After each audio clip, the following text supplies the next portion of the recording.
Welcome back, everybody, to Discussion America with me, Anthony Fiorinelli, your host. This week, we're going to talk about the Second Amendment and why it's so important that our founding fathers put it second only to free speech. A lot of people are under the misunderstanding why it's even in there. A lot of people talk about, well, we have a right to hunt. We have a right to have weapons in our homes to protect ourselves. And even though those points are valid and they're important, they're not as important as the main reason why our founding fathers put it in the Bill of Rights. The main reason is to protect us against a tyrannic government. Okay? That is a government that has gone crazy and just decides to do what it wants and not the will of the people. Because remember, we are a republic. We're not a democracy. We're not socialist. We're not communist. The government is run by the will of the people, and it's run by the laws set forth by the will of the people through our representatives. Now, I don't know about you, but my representatives haven't been representing me the way I've been wanting to be represented. They're coming up with laws that just aren't what I want. I don't know if is it just me, or do you see that more and more laws are being put on the books that make absolutely no sense to my way of thinking. And to a lot of my friends' way of thinking, by the way. It's not just me. I'm not just like, I don't like that, it shouldn't be there. I mean, we're talking about, I have discussions with my friends, and I have friends from all walks of life, not just like, my brothers, No, I have friends from all walks of life, from all careers, from all different education levels. And we're all bothered by a lot of the stuff that's been happening, And slowly but surely, there are things going on that is very troublesome. Just by the way our politics are going on now, it's becoming too partisan. They're not working together at all. They're not working together to try to make it better for all of us. We're too separated. I wholeheartedly believe that right now we're in the throes of a civil war. Even though there aren't any bullets flying, but I believe it's more of a tit-for-tat type of civil war at this present time. Even though there have been skirmishes amongst the people themselves at rallies, demonstrations, things of that nature, I believe we're heading down a very dangerous path because of the divide. And it's not being caused by the people themselves. It's being caused by a lot of misinformation being fed to the public. And I'm sorry to say, but a lot of that misinformation is being fed to and fanned by the mainstream media, because it lends to a lot of sensationalism, and it gives them something to put on the many hours of news that their shows are running.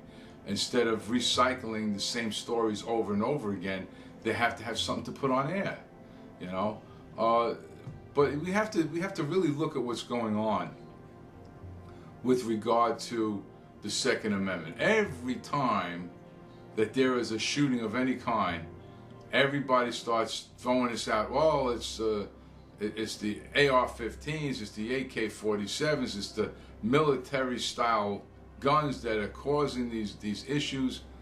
When in fact, I want you to think about something. These weapons that they're talking about, they're nothing more than carbines that have been around for decades.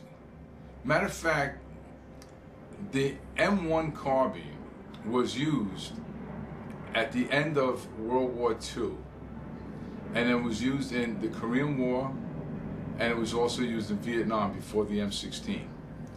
All it is a carbine. It's the way the bullet is fired, and they use the gases from the bullet after it's been fired to eject the shell. That is it. That is it.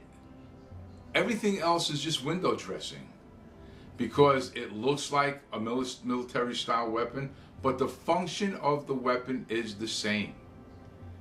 It's not a military weapon. A military weapon is an automatic weapon where you pull the trigger, hold it, and it just fires off hundreds of rounds at a time. These weapons do not do that. Now, why do these people have these weapons? I don't know. It's a mentality thing, okay?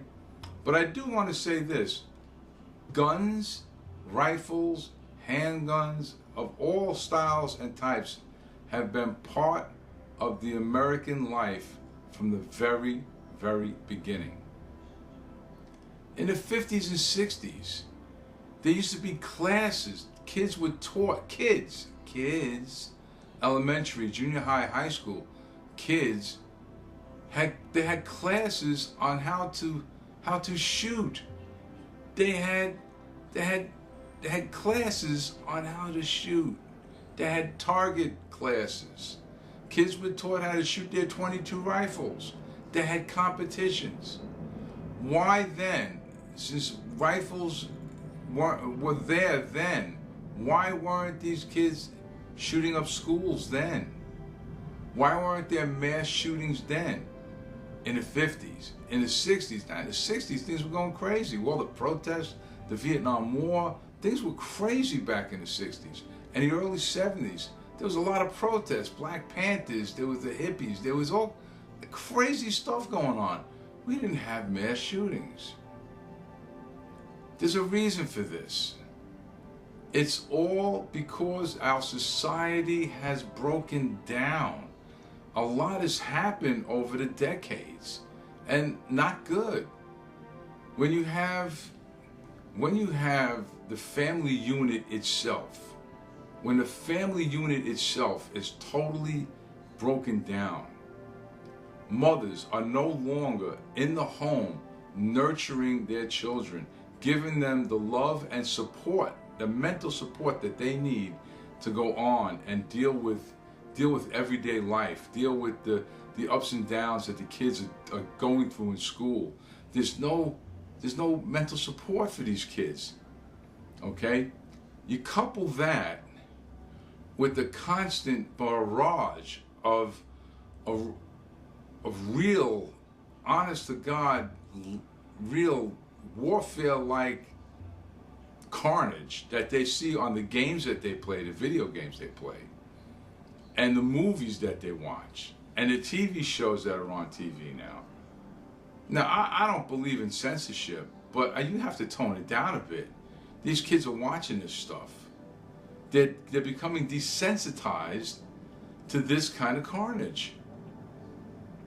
Over the years, they're becoming more and more desensitized.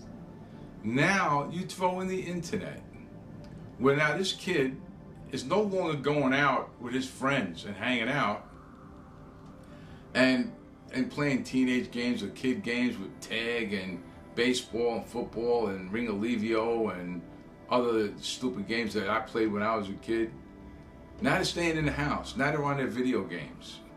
Now they're just on the computer, just going to Facebook or Instagram or Snapchat or whatever. And that's how they're interacting with their peers. They're no longer face-to-face interacting with them. They don't know how to socialize. So now they don't know anything about conflict resolution. They don't know how to deal with somebody getting in their face and pushing them down, and how to get up and push them back. They don't know how to deal with that stuff. Okay? And nobody's teaching them. So now you have this kid goes to school and Johnny pushes him. He don't know what to do. Because the father's working 2 jobs in overtime, and the mother is out working too. She's not home. So when he does finally get a hold of his mother, and she can't be bothered because she's tired from working, cooking, cleaning the house, Mom, Johnny pushed me. She said, you know what, tell your teacher. That's the first response. That teacher can't be bothered. She's got 40 kids in her class. All right, go sit over there. She just separates them, put them over there in the corner.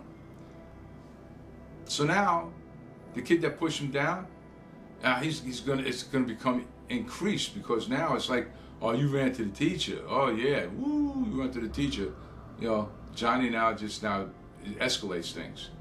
But now not only Johnny, but two of his friends are going to start pushing the kid around too. So now the kid's becoming bullied. He don't know how to deal with this. He's going insane. So they got 3 kids pushing him around, and nobody's doing anything. Now the kid's harboring it inside. He don't know what to do. But people my age, when we were kids, if I went home and said, Johnny pushed me, first of all, I would be reminded, sticks and stones will hurt your bones, names will never hurt you. That's number 1, rule number 1. Rule number 2, Johnny pushed you, so push him back. Johnny hit you, punch him in his face, he won't do it again. That's what we were taught. And you know what? It worked. Because if Johnny pushed me and I punch him in his face, guess what? The bullying stops right there. Next thing you know, Johnny wants to be your friend. He's not going to bully you anymore because you're not a pushover. There's no reason to bully. He's afraid to bully you because now he's afraid that you're going to hit him. What a lot of these kids don't understand is that the pain of running away and holding on to that fear is a lot greater than getting punched. Even if it's punched in the face or get a fat lip. That pain, the mental pain, is a lot greater than getting punched in the face or getting into a fight and scraping your knee or even breaking an arm or something. It's a lot greater. The mental pain is a lot greater. So when that mental pain builds up year after year after year, from like middle school into high school, when you're constantly bullied and you become a target, one of 2 things are going to happen. Either the kid's going to explode and show up to school one day with an AR-15 or an AK-47 and wipe out half the school, or the kid's going to put a bullet in his own head. That's what's been happening to our society. So it's not the gun. It's the breakdown of our society. That's what's happening with the gun. So all these people that are looking to take away guns from us, it's not going to change things. Because if every gun was confiscated in America, they will find another way to do carnage. The next step would be, most high school students around the country, they drive.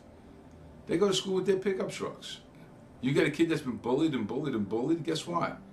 He'll wait till the end of the day, get in his pickup truck and mow down 30, 40 kids. Then what happens? Going to prevent anybody from driving anymore? Come on, it doesn't end that way. We have to fix the social issues of this country. We have to stop those Democrats from lying to us over and over again. Of this is the cause and that's the cause. Listen, don't even listen to me. Just think about the things I said in a time span I'm talking about. Thinking about when things started breaking down.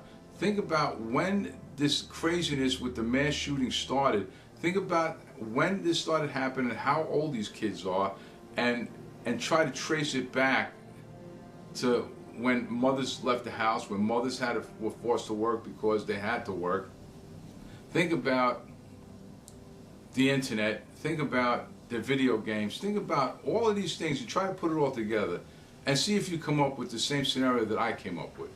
I'm not a rocket scientist. I'm no, psychology major. Yeah, I'm just a common sense person. I think about, I'm a very good observer. I look and I observe, okay? And these are my observations that I've observed over the course of these few years. America's always had guns. Kids always had access to guns, whether they're rifles. Now, you know what? A shotgun can do just as much damage as an AR-15, if not worse. Because even though a shotgun, you get a semi-automatic shotgun, and you put 10 rounds in a semi-automatic shotgun with 12 gauge double-aught buck, and you go into a school. Think about the spread of a shotgun, double-aught buck. You're taking out 5 or 6 students at one shot, and you can pump 10 rounds, boom, boom, boom, boom. You're taking out a lot of students. That shotgun's been around for years. How come that kid hasn't gone in and used a shotgun? It's just what's around. It's just what's there. You know what? I look at, well, as far as our country now, and there's the left and the right, and the left wants to take our guns away, and they want to have everybody turn them in or confiscate them. There's a bigger issue happening here. There's a big push, and I've said this before, of another society trying to create a one world order. Do a research on that and ask about Bush's speech on the one world order. Even the Bushes wanted a one world order. This has been going on since after World War II. There's been a push about this here. And that's why everybody was pissed off in the beginning of the year when Trump canceled out the trade treaty between Canada and Mexico and wanted to do his own deal, because it was designed to start that whole mess, to see how it would work between a one world, one continent order between North America, and how it would work that way. That's why everybody's against Trump, by the way. All the people with money, that's why everybody's paying to have protesters go after Trump supporters. There's a lot of stuff going on behind the scenes, under the table, that a lot of people aren't aware of, but it's happening. Okay, I see it, and I see it with regard to the protesters. So the thing is this: just research video of people talking about one world order. Even as far as the UN, you have Project 21. That's their writing. That's not mine. You can download a copy of it. They download it, and they lay it all out, what they want to do as far as the UN goes. If that doesn't scare the hell out of you, I don't know what will. But this is what they're working towards. But see, they can't do anything until they disarm us. Once they disarm us, they can do whatever the hell they want. Case in point, you had, let's take Iran for argument's sake. Back in the early 70s, all right, Iran was a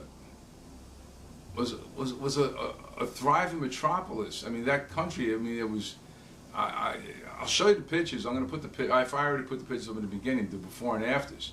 I mean, it was great, man. Like, they were doing commerce. They were going, the girls were going to school. The girls were going swimming. They actually had bathing suits on. They wore regular dresses. They wore makeup. They actually had fun. The country, that was doing great. They were making money. Everybody was making money. The problem is that even though that government allowed them to do that at the time, the government itself was corrupt. And a lot of the people did not like the fact that their government was corrupt, and they wanted a change. And that opened the door for the mullahs to come in and for the revolution, okay? Because people were upset about the kind of corruption that was there. But if that government wasn't corrupt, the people were really enjoying themselves, enjoying their freedoms, enjoying their commerce, enjoying the fact that they can do business. But because the corrupt government was there, and a lot of people were making money that shouldn't have, opened the door for the revolution. But then, once the revolution happened and the government fell, there's a 180.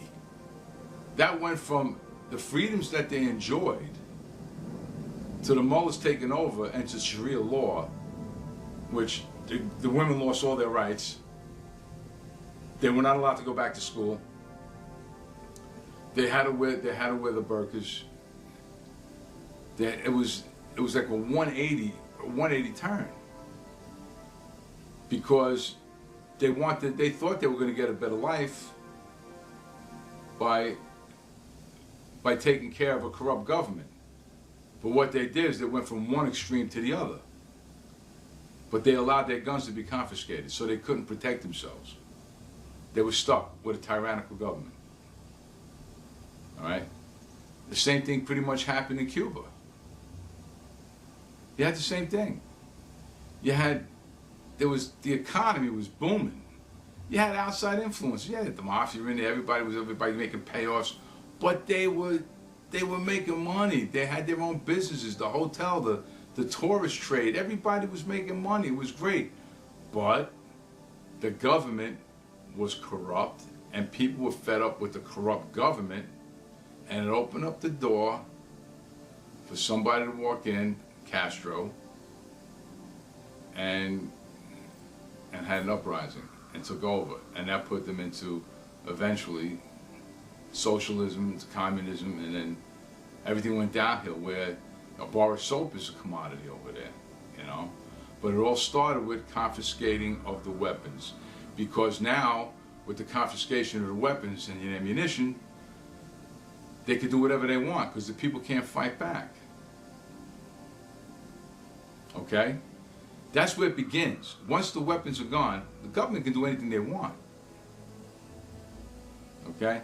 Now, let's just take a look at what's happening now at Venezuela.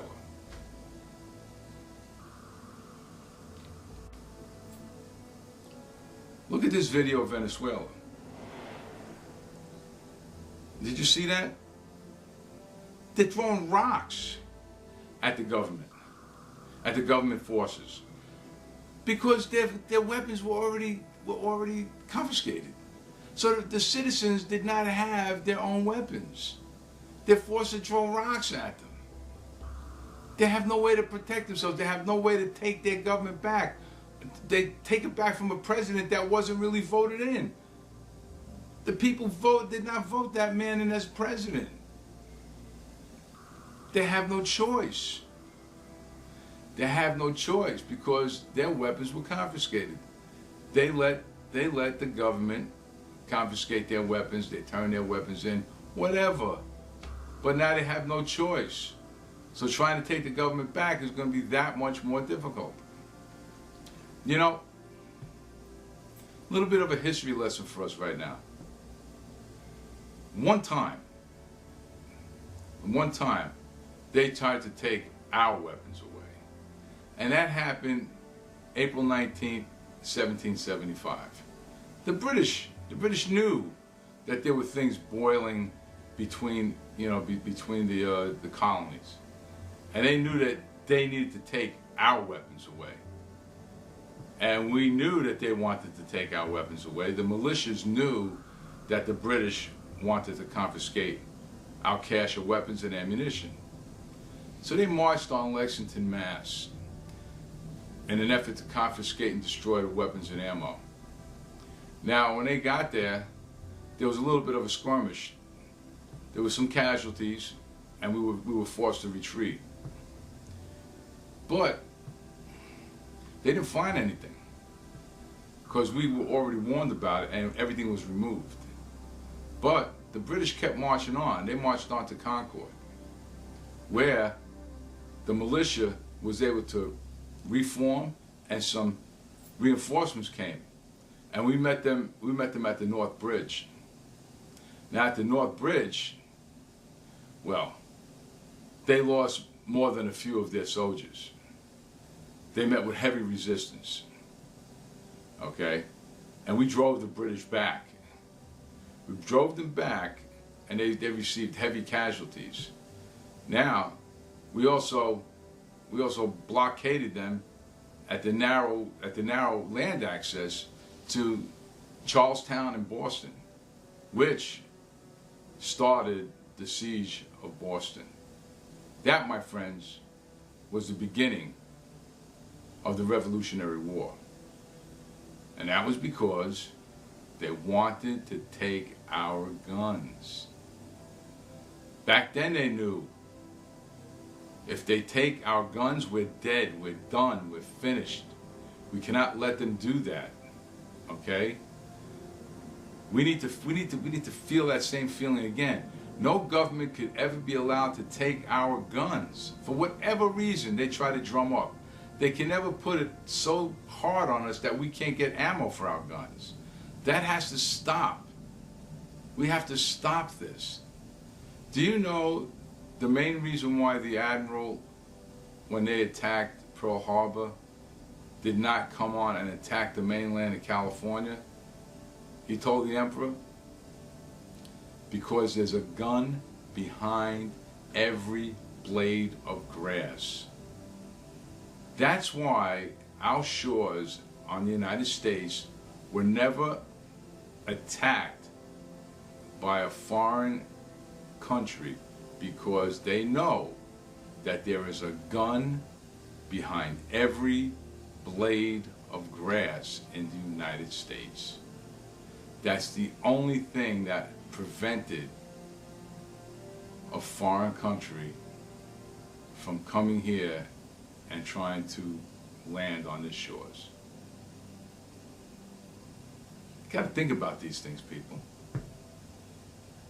It's not the gun, it's a tool, okay?